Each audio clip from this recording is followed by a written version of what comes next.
അരീക്കോട് വില്ലേജിലേക്ക് ഏവർക്കും സ്വാഗതം. ഇന്ന് ചക്ക കൊണ്ടൊരു അടയുണ്ടാക്കിയാലോ. ആദ്യം വരിക്കച്ചക്കയും നാളികേരം കൂടി ഒന്ന് വിളയിച്ചെടുക്കാം. ഉരുളി ചൂടായിട്ടുണ്ട്. ആദ്യം നെയ്യ് ഒഴിച്ചു കൊടുക്കാം. നെയ്യ് നല്ലപോലെ ചൂടായിട്ടുണ്ട്. നാളികേരം ഇട്ട് കൊടുക്കാം.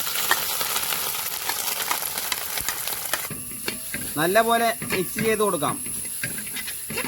കുറച്ച് ശർക്കര പൊടിച്ചത്,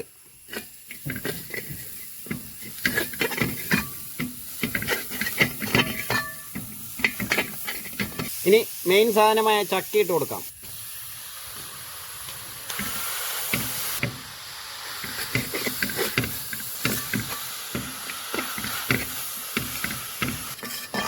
ചക്കയുടെ നല്ല സ്മെല്ലെല്ലാം വരുന്നുണ്ട്.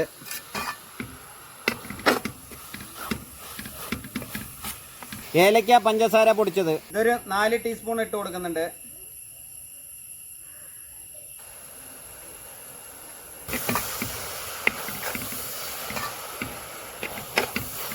അങ്ങനെ വരിക്കച്ചക്ക നാളികേരം വിളയിച്ചെടുത്തിട്ടുണ്ട്. ഈ രീതിയിലാണ് കിട്ടേണ്ടത്. ഇനി ബർണർ ഓഫ് ചെയ്യാം.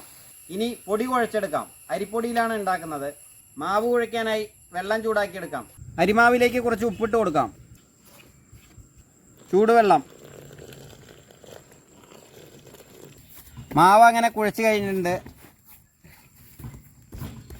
ഇനി ഇലയിൽ വെച്ച് പരത്തിയെടുക്കാം. നല്ലപോലെ പരത്തിയെടുത്തിട്ടുണ്ട്. ഇതിലേക്ക് നാളികേരം വിളയിച്ചത് ഇട്ട് കൊടുക്കാം.